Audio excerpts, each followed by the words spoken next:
নমস্কার, আমার আসামিনী ব্লগে আপনাদের সবাইকে অনেক অনেক স্বাগত। শুভ সকাল সবাইকে।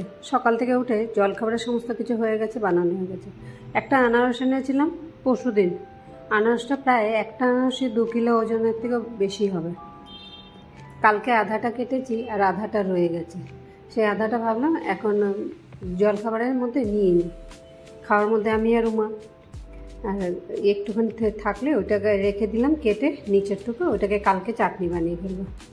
আনারস তো কাটতে একটু ঝামেলা, উপরের বাকলাটা এতটাই মোটা হয় যে ঝট করে কাটা যায় না। কিন্তু আমার চাকুটা কন্টিনিউ ইউজ করতে করতে আমাকে এখন বটি দিয়ে না বসলেও আমি দাঁড়িয়ে দাঁড়িয়ে বেশ সুন্দর কেটে ফেলতে পারি।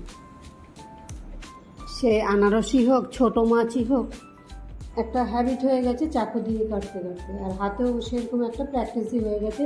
বরঞ্চ এখন বটি দিয়ে যদি আমি কাটতে বসি, সে কাটতে আরও অসুবিধা হয়ে যায়।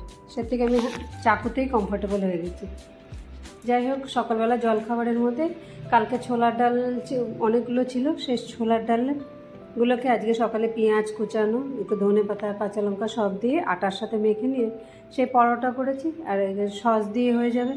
আর এখানে সঙ্গে আনারস কেটে নিলাম, আনারসগুলো। আর তো দুপুরে রান্নাবান্না যা ছিল ওগুলো সমস্ত হয়ে গেছে, রান্নার ঝামেলা শেষ। একবারে স্নান পূজা ও দেওয়া হয়ে গেছে, কাজকর্ম বেশ খানিকটাই শেষ। একটা সময় ছিল যে সকাল মেয়েদেরকেও একটা আপেল এনে খাওয়াতেও অনেকবার ভাবতে হতো।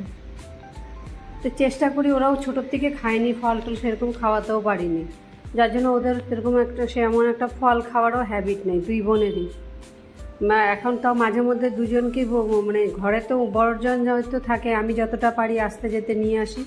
আর ছোটোটাকে বলে দিই, চেষ্টা করি সকাল থেকে একটু যে কোনো ফল, যে সিজনে যে ফল পাওয়া যায় খাওয়ার জন্য, কারণ শরীরের তো দরকার।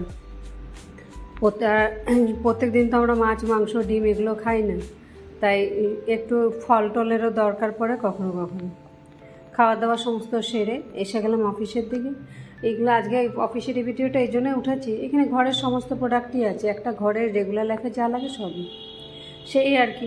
আমার তো কাজটাই এটা, মাসের বাজার এখান থেকে নেওয়া, আর 3 মাস পর এখান থেকে 3000 টাকার মাল ফ্রিতে পাওয়া বা 2000 টাকার মাল ফ্রিতে পাওয়া, আর সঙ্গে যারা করতে চায় তাদেরকে করিয়ে দেওয়া।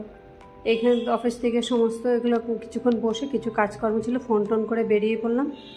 টিউশন করে এসে এবার ঘরে রাত্রেবেলা আর আজকে রুটি আর আমি খাবো না, এই জন্য আমগুলো ছুলে কেটে নিচ্ছি। আম দিয়ে মুড়ি দিয়ে খেয়ে নেবো। আমগুলো ফ্রিজে রয়েছে যে ভুলে যাই, বাইরে থাকলে তো এতদিনে পুরো পচেই যেত, যে গরমটা দিয়েছে। আসামের আমরা যে জায়গাটায় আছি বৃষ্টি হচ্ছে ঠিকই, কিন্তু একটা বেলা বৃষ্টি দিলে আরেকটা বেলা বেশ কড়া রোদ হয়ে যায়। কিন্তু বাকি আউটসাইডে প্রচণ্ড